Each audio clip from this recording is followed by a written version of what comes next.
Sorry, I got distracted by Tessa's face. A cat just like jumped on my desk, and I was like, oh gosh. Oh my I God. tried to keep it going, but my brain just wouldn't.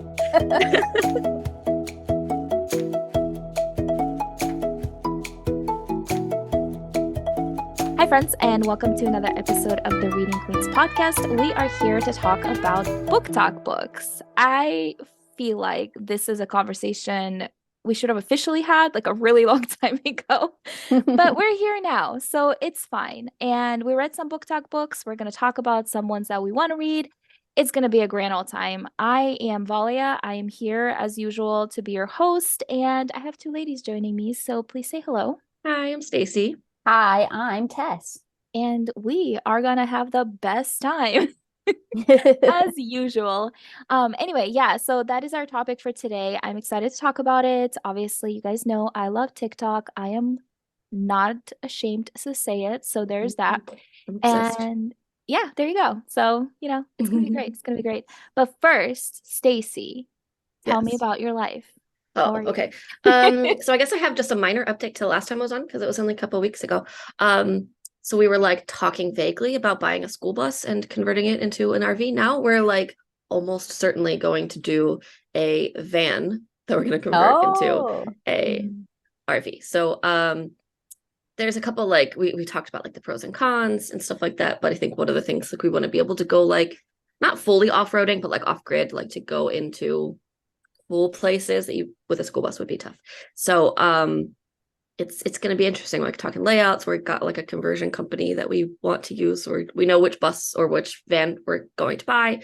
But we also have to sell the house still. So yeah, you've got a plan though. That's so cool. Yeah, it's gonna be fun. I feel have my whole like road trip already set. I'm planning. That's what I was gonna say. I was like, I feel like you already coast, probably haven't planned it out. Yeah. So we have like our first couple months that we're gonna like stay near, because we're in the East Coast, like Northeast. We have family in Maryland, family in New York. So we're going to, and we have 2 free months at a campground here, because we have a trailer camper that's already set at a permanent campsite. So we're gonna like, once we sell the house, stay there for as long as we can or have to. So we have some time to get the bus ready or the van ready. Keep saying bus. Oh, nice. And then after that, we're gonna like stay nearby so we can have Thanksgiving with family in New York and Christmas with family in Maryland. And then we're going all the way west, all the way. And we're actually planning to go to Baja. So we're gonna go all the way to like San Diego. We're going all the way to San Diego and then down the peninsula. That's like the California, Mexico peninsula. So that's the plan. That sounds awesome. That sounds like it's happening. Like, like your last conversation, like you said, like, oh, we're thinking about it. But you literally are like Thanksgiving and Christmas. I have, as the thing is, once I get like, I'm like hyper fixated on it right now. So like, it's just all I'm thinking about. But yeah, so we still have to sell the house for it to be official, but otherwise, yeah, we're doing the thing. So did you put it on the market already? No. Oh, okay. I was like, wait. Maybe not all. We need to, because it was always like April. We want to put it on.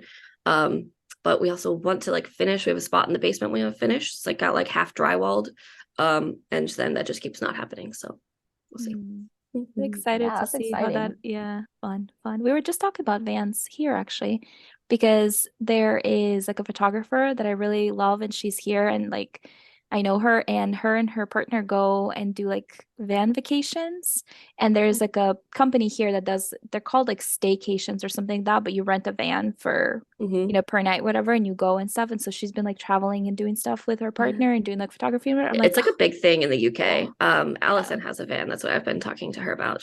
She's supposed to send me pictures soon of hers. So it really is a thing. It's a fun thing. I'm excited for you. I'm excited to see how this works out for you. I think that's going to be like a great adventure. Yeah. Cool. Tess, you moved, so you're not selling a house or going on an adventure. Yeah, no, I moved, but my main update that is kind of exciting is that I got my very first book related tattoo. And I actually haven't had a tattoo in a really long time. I have an assortment. And I think the last one I got was like 9 years ago. So it's been a while. And it's just something that I don't really think about anymore. I'm not like, oh yeah, I got to plan my next tattoo. But then while I was writing A Cage of Crystal, which is the second book in my epic fantasy trilogy, I have a character who has a forearm tattoo, and I really enjoyed designing her tattoos. I love that character because she's technically the first character I ever came up with. Like I created her, birthed her 20 years ago, pretty much.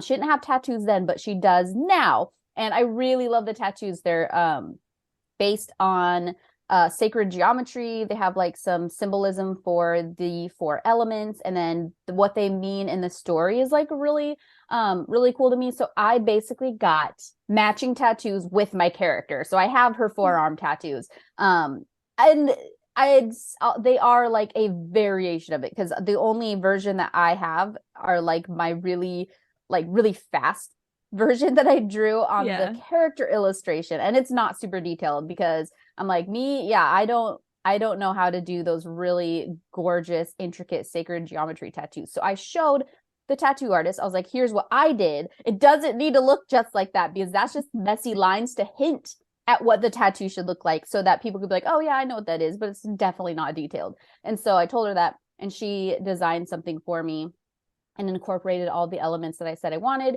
And it turned out really cool. And I actually kind of forgot about it because I set this appointment like late last year when I was still writing the book.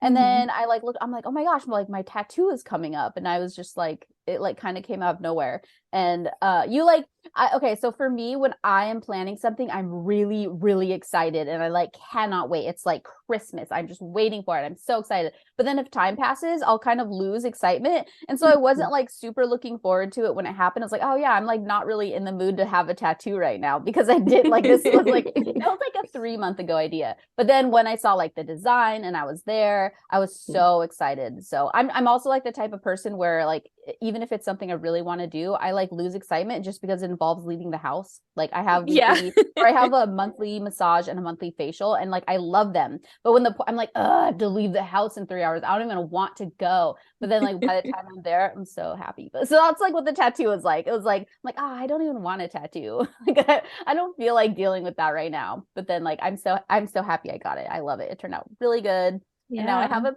book related tattoo that's related to my own book, so that's kind of cool. I think that's very cool. Yeah. And it looks amazing. Like the way it turned out is really cool. I know you showed that like, that's a picture. It was like healed immediately almost. Like it looked really good right away. Usually my tattoos I usually get like really swollen.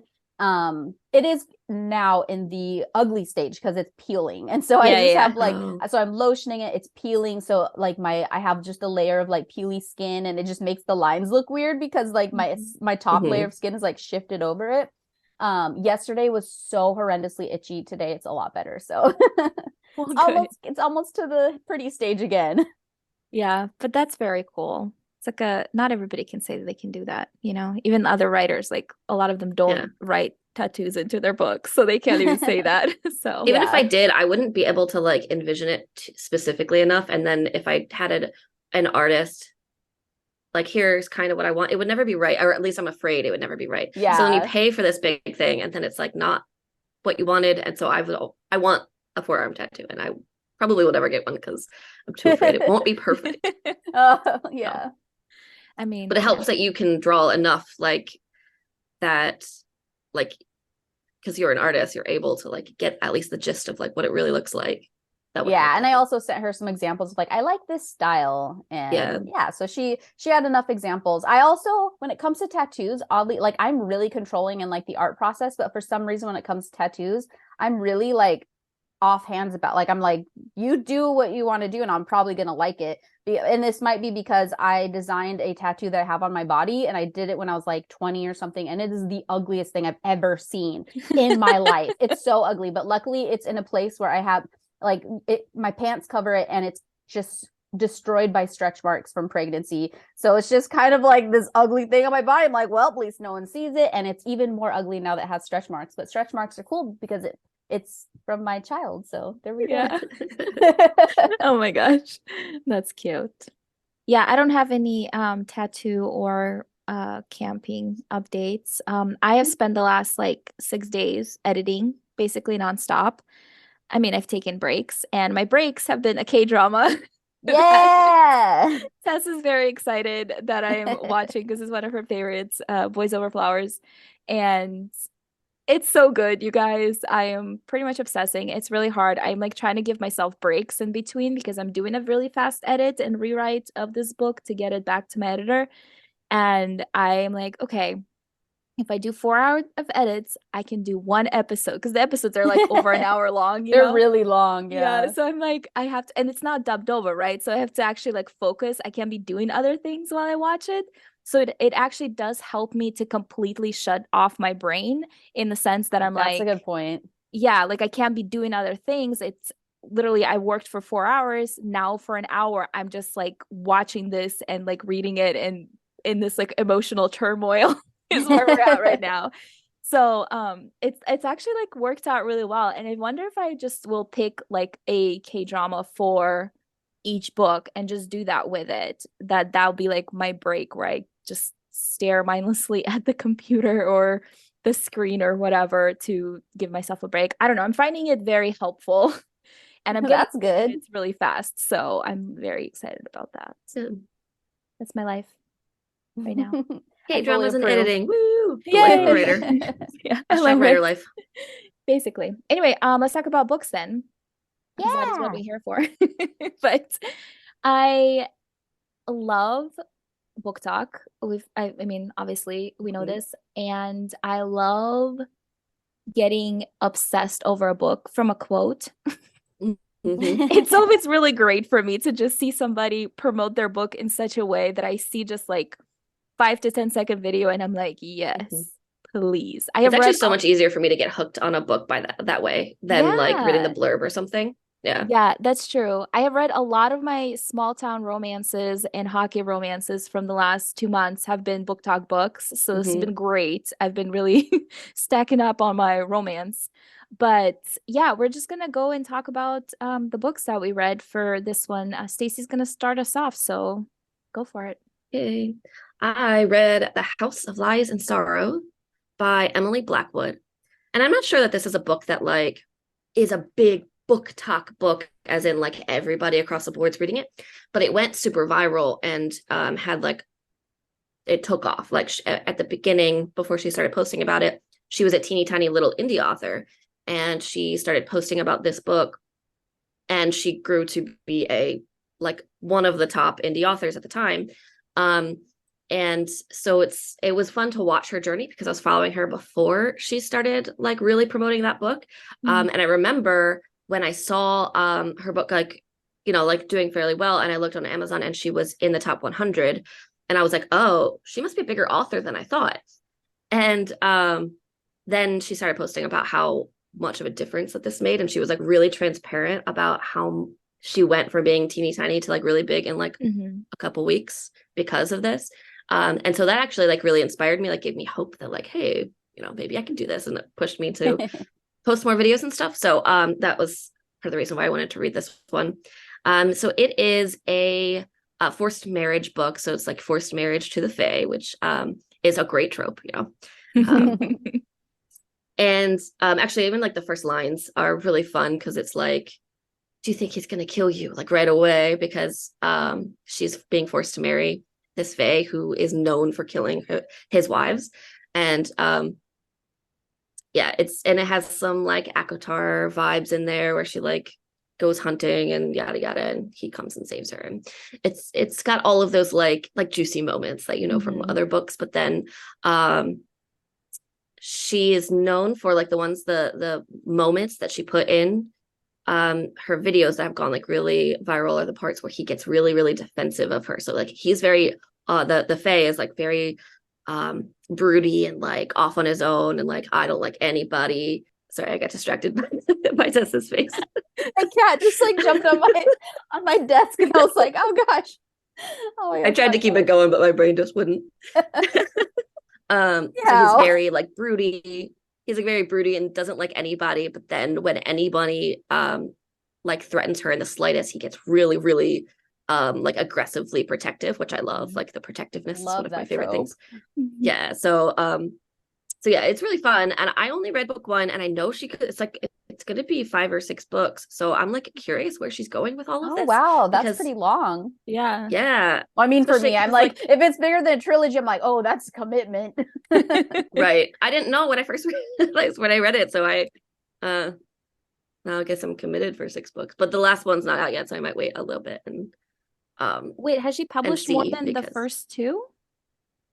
yeah, I think she's got 3 out. Oh, Yeah, I okay. think it's 3 now. Hmm. I thought it was the final. I always just assume trilogies. If it's Yeah. Right. if it's not like standalones, I always assume trilogies. I'm like, I'm always surprised when it's long, especially if it's romantic. So I'm like, oh my gosh, how many times are they going to break up? I'm so stressed out. Or like, are the love Right. interests going to change? Like, especially if it's over 3, I'm like, oh man, what are you going to do to this couple? How badly are you going to torture them?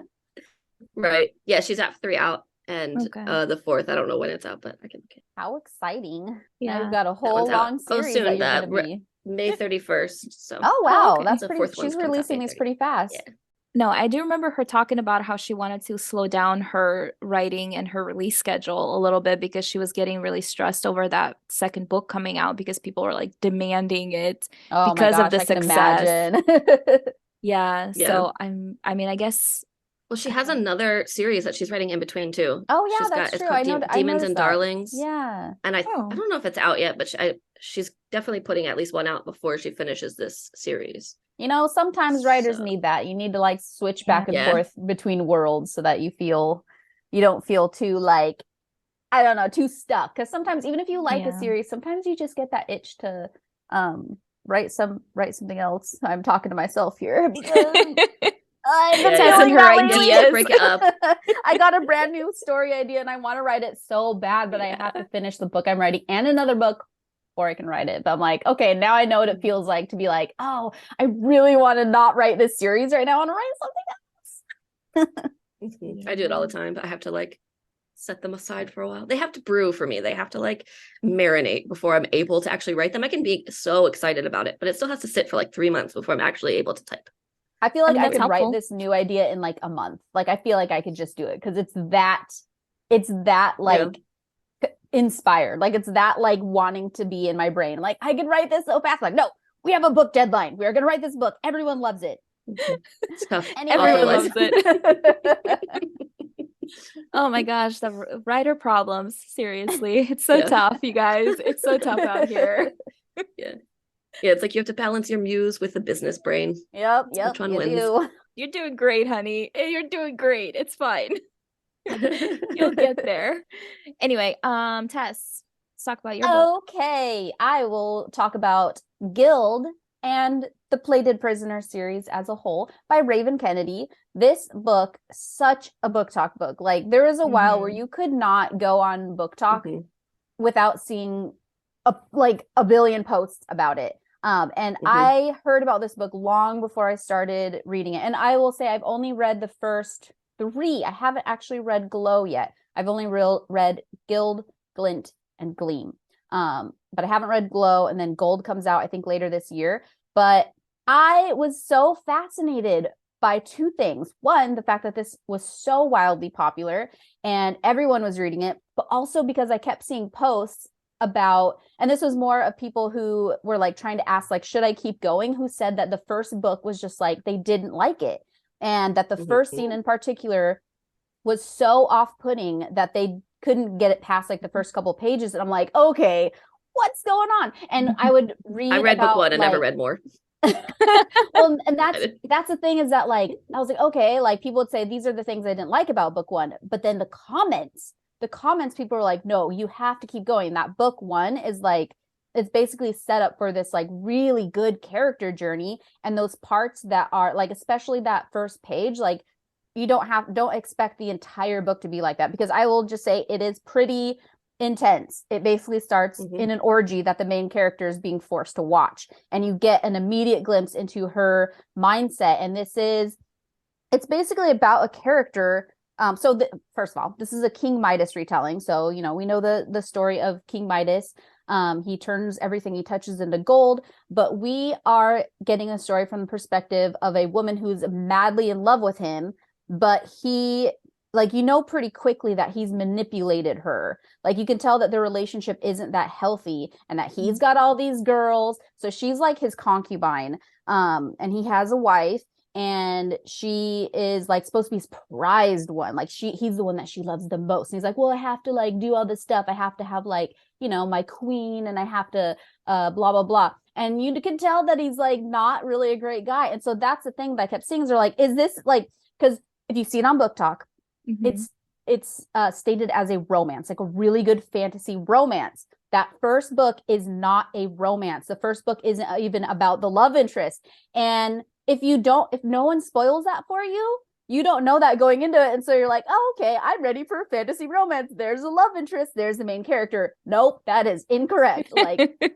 you are supposed, like, I think it really helped already knowing, like, because I read the comments and they're like, no, keep going. You don't meet the love interest until later. And he's like a really good love interest. And then that's when all the tropes happen. Like, and they said, you know, I got a lot of things spoiled, and it really, really helped. So that when I was reading the first one, I'm like, okay, so I already know that this isn't the love interest. I already know that she is in a like mentally unhealthy state. She is being like, it's basically a Stockholm syndrome, where she's like being captured, but like she lives in a cage. Like, she literally lives in a cage that's like beautiful and enormous, but it's still a cage. And so the theme is like this really great character journey of her realizing that she's a prisoner and becoming really, really strong. And every book has like a really good twist by the end. And the twist at the end of book 1, I thought was really cool.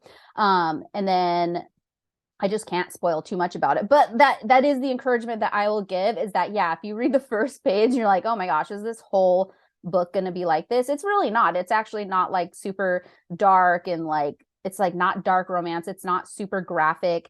There are some scenes that are like pretty unsettling, but not like, I mean, I've also read worse and have been like, ooh, no thanks. And I'm pretty sensitive to like graphic scenes, and this one was fine for me. And I really love the main character. Once you do meet the love interest, it's great. It is definitely enemies to lovers. But yeah, I thought that was really fun. Just such an interesting thing to see so much hype about a book, but then also so much negativity, and then so much encouragement to get past. And yeah, there's some people who like read it and they're like, yeah, it's not for me. But I was hooked from book 1. Like, I loved it. And I think it helped because I knew what the things that most people want to stop reading, I like knew those weren't really the point of the story. And then I kept reading, and I was like, yeah, this is good. And also I wanted to read it because I'm like, as a writer, I want to know like what made this book viral, like what made this series viral. And this one's weird because it's kind of hard for me to put my finger on it, because I think that's pretty amazing to have a first book that has so much like polarity in how people like it. And still the whole series is so popular. Like, it's really, really popular, and it's a really great series. I love it. One of the things I'm learning as an author is that a lot of times surprise is like a key element to getting people to talk about it, which we all know, like, word of mouth sells books. So I think even like when I'm looking at even like just the TikTok viral videos, they're often like, you have a setup and then this twist in just the 15 seconds where you're like, oh, I didn't see that coming, or whatever. Like, that often is something that could help you go viral. And then in books too, where you have like A Court of Thorn and Roses, where they change love interests, and that it's like, it's fun to watch other people read it, because it's like, ha ha ha, they're gonna hate it, or they're gonna love this person and it's gonna change, or whatever. And you can watch the progression. So like that change, that surprise, I think might be just it, you know. Yeah. But I'm never very good at that. I like to stick with my love interests. Yeah. I don't know if I can do that either. Yeah, exactly. I don't think I could, actually. I was like, when you were talking about long books, I'm like, my Wolf series is 5 books, and I couldn't change a love interest during that. Like, that is not gonna be, spoiler alert, that is not gonna be the twist that I put in my books. But the closest thing I've done is the red herring love interest. And I do actually like that, where it's not really a love triangle, but you have a potential love interest that kind of messes stuff up, who comes in and kind of like plays with emotions a little bit. That actually turned out to be he is still my #1 fan favorite character. But anyways, I do love a red herring love interest. I mean, I like it when they change love interest too, but you really have to convince me and not make me sad. Yeah, I feel like I'm like thankful for books like that where they switch love interests, because then it has like the threat of it in my books, where people are like, I don't know, what's gonna happen. And I can still keep the same love interest while still keeping the tension. Because I Yeah. like doing the red herring as well. Sorry, just random people running upstairs. So I have to keep muting myself. But anyway, back to books.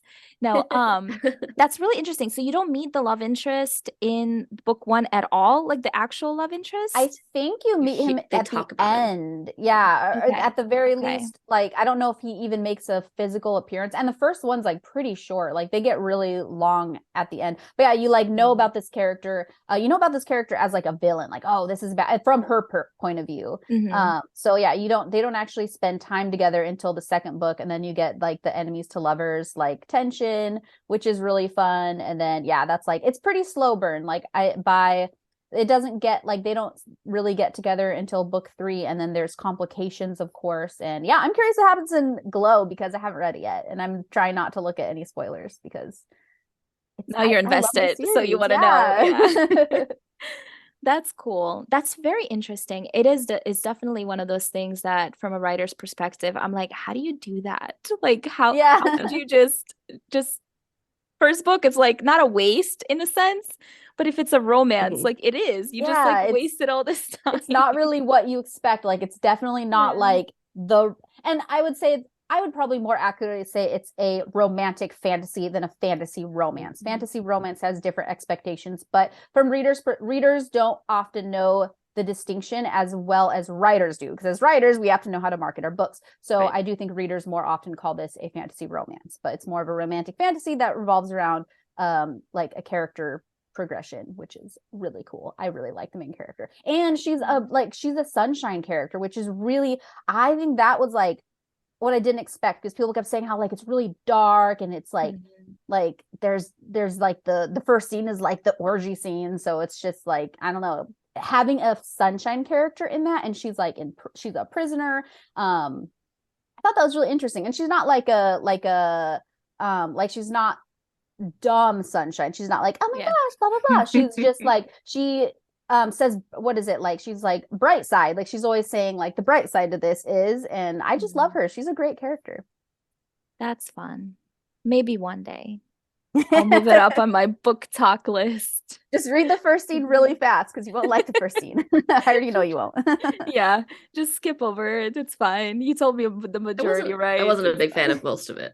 The ideas Okay. behind it and like the imagery, it's all gorgeous and I liked it, but the feelings, there was a lot of feelings of like being trapped and being helpless, and that's always been a thing for me, that like the helplessness is not, I don't like it. It's also the reason I Yeah. didn't like what's the Zodiac Academy. That's the reason I didn't like that Oh, either. okay.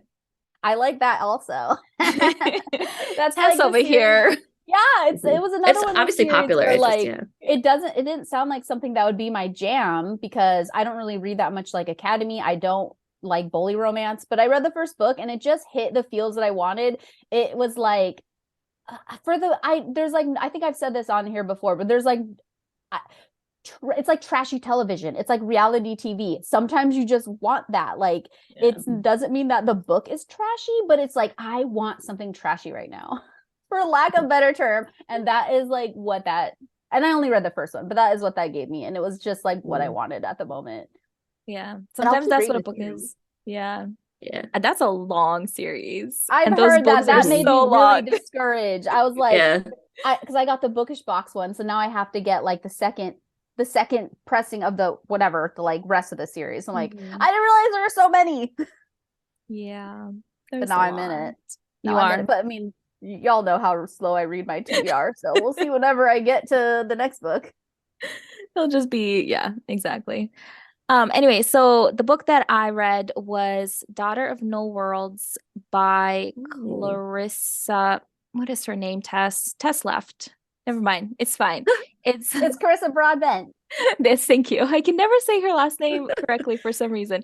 But anyway, so Tess and I actually buddy read that, which was such a good experience for a book like that, because I felt like I had a lot of expectations, and we were reading it kind of like obviously to experience it because it was pretty popular, but also because I wanted to see like why this worked for people and why people loved it so much, because that series really blew up. And I actually am really impressed by the way she promotes those books, because they're not your typical turning the pages or even doing like the scenes. Like she really promotes it with like the tropes and the way the books look, and also just her as a person. Like she does a lot of like combination videos where it's the process of her writing the book and then putting it together, and then all of a sudden here it is, kind of thing.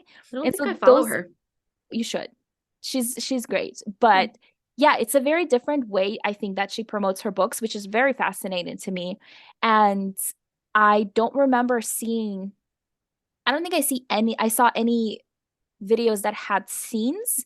It was literally just her progression video of her like writing it, and then there's the map, and then there's the hardcover, and here's the cover, and it was a whole thing. So anyway, so Tess and I buddy read it, which was really interesting because it does have a really slow burn romance that I love, but I was also like very frustrated at times.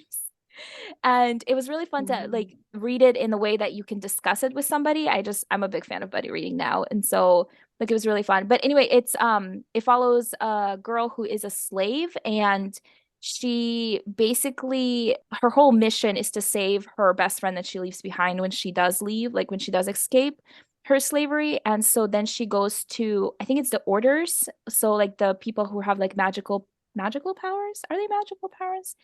Anyway, so. I would say magical, right? I was thinking when you're talking about your tattoo, I was like, this one has like geography stuff. They draw circles. But yeah, they have like different magical things and stuff. And so she goes to the orders who like train. And so she's like older than she should be if she's going to be trained in these arts of magic or whatever. And so she gets assigned this very grumpy dude who's like, I don't want to be part of this world anymore. Let me live in my little cottage and take care of my garden. And I just love him so much. He's And the best, he really is. Max. Yeah, and so he's not, when I say old grumpy dude, like he's not old. Like he's just a few years Yeah, he's older probably like than in his her. 20s. He's like Yeah. probably in his late 20s, and she's in her early 20s. Yeah. So he's just done, right? He's done with being like a soldier. He's done with being part of the orders. And so he's like, leave me alone, let me have my life. And so then she just literally gets dropped in his front doorstep and is like, train her. And then she stubbornly just makes him train her. It's great. But the whole thing is like, the world is really great. I feel like a lot of people talk about the world building in it, and I did have a lot of issues with that because I was like, but where's the world building? I feel like there was a lot of things that were skipped over, but at the same time, by the time I was done reading the book, I was like fully satisfied, like I was like, okay, yes, like I need to read the second book now because I am in this. I want more. I want to figure out what everything is. So I am excited about reading the second book. Tess and I are supposed to buddy read it, but she's not reading really, and she's just too busy. I have hardly read anything. I do want to read book 2 so bad though. Yeah, it's one of those things where like, so I started reading this one and didn't finish it, but not in like a DNF, like, oh, it's not. Well, so I do this. I do this all the time where I just like start reading and like I will only keep reading if I have to keep reading, and then something else will distract me and I'll go to that and hop to that with intentions of going back because I enjoyed what I read. I just wasn't like so hooked I couldn't put it down yet. I got to a point where I met Max. Yeah. And that's where there's so much cool stuff that happens. I'm not going to say the way it takes a unexpected direction, and it was a certain trope and a certain type of magic that I really liked. It was kind of creepy in like a really good way. I loved that. When that happened, the story, I was just like, oh, this is getting good. Yeah. Yeah, it's true. It is. I think I was very surprised by just how slow moving the whole book was, because I am so used to BookTok Books being like this super fast-paced adventure, or like a lot of romance, and that's kind of like what Guild's like too. Like that first book is like, it's really slow in terms of what we consider bingey pacing. Yeah. Okay. Yeah. It's very interesting that like TikTok books that get big on TikTok aren't always like what you expect them to be. 'Cause, yeah, you do expect them to be like, oh, this is probably like really bingy page turner, light and fluffy, probably nothing too intense, but it's probably going to be super steamy and ridiculous. But yeah, some of them are actually like these really slow burn, super epic, like character driven plots that you really have to sit with. And that's kind of cool to see that BookTok books they're varied.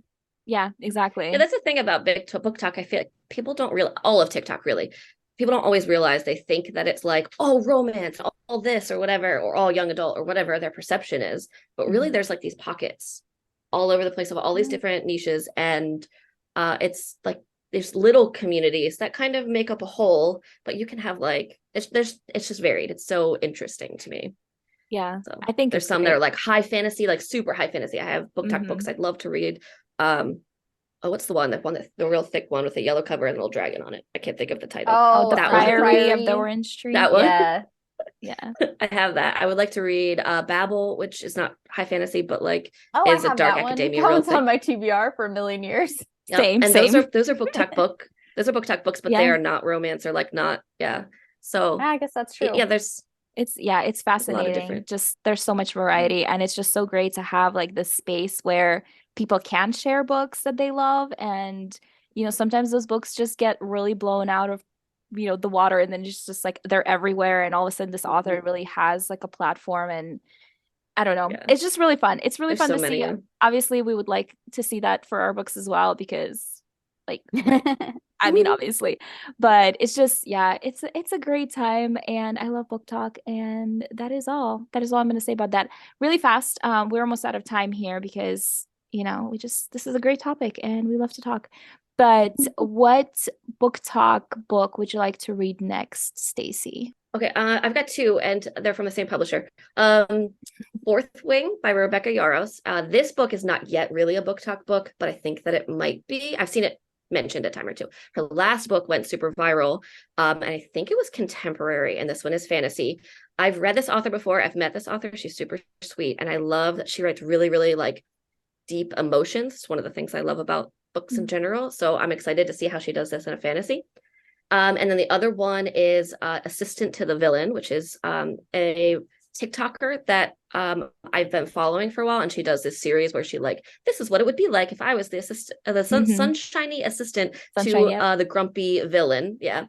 And so she does these little like scenarios where she like acts out those scenes. And she wrote a book about it. And this book is coming out with it's Entangled's new adult. They just opened like a new branch or whatever you call it, imprint. And so Entangled is the ones who publish Crave. So it's the same publisher as all that. Okay. So. Yeah. I know, that'd be fun. I do follow her as well, and she's really fun. And I'm really excited to see what this book is like actually like, because her little skits are hilarious. Always get me. But Tess, what about you? The next big BookTok sensation I want to read is another book by Carissa Broadbent, which is Serpent and the Wings of Night. This book, I don't know whether it like took off because of Bookstagram or TikTok, but it got huge, and now it is like a massive, like this is another one of those ones where like you go on and someone's saying their list of like favorite fantasy romance books right now, and it's always on it. Like this book has gotten such a huge fandom. Like people love it. There's so many people have such great things to say about it. So I really, really, really want to read it and compare and see how it compares to Daughter of No Worlds, because I saw like her post that like when Serpent and the Wings of Night first came out, that other series started, people wanted to read more of her books, so that series started taking off. So this one was actually like, from what it sounds like, her like breakout book. Like this is one that made her like just skyrocket into like a really big time indie author. And then the other series got really big. So that's really cool too, to see that it's like, some of these are like people's debut books or whatever, and they like go crazy. But this one is just a first book in a new series, and I'm really excited to read it. Yeah, that's gonna be great. And I'm not reading fantasy because my brain is still on just romance. So there is a BookToker the author on TikTok. She shares Kyla Grosse. I don't know how to correctly say her name, so my bad. But she has this contemporary, I Like You Like That. That's the name of the book, and it's basically a contemporary about this curvy girl who told her like childhood best friend that she liked him when they were younger, and he rejected her. And so then she actually becomes this like a singing pop star sensation, and she's like bigger, and so she's like very outspoken, blah blah. But then she gets a stalker, and so her company hires a bodyguard, and the bodyguard is her best friend from like 10 years Oh ago. my gosh, it sounds so good. Right? I was like, oh my gosh, this is amazing. And I have seen other people outside of the author talk about this book and do like the little clips of like this scene and whatever. And there's these like 2 specific scenes that I'm just like, yes, this sold me. This sold me completely. And it was cool to see a reader do that instead of just like the author, because they like really love the book. So yeah, I'm excited. I downloaded it. It's on Kindle Unlimited, so it's on my Kindle waiting for me. I'm excited. I just finished the book, so I'm that like, one too now. Oh, I'm so mad. I hate when my TBR gets longer. oh my gosh, It's infinite. Just accept it. Just accept it.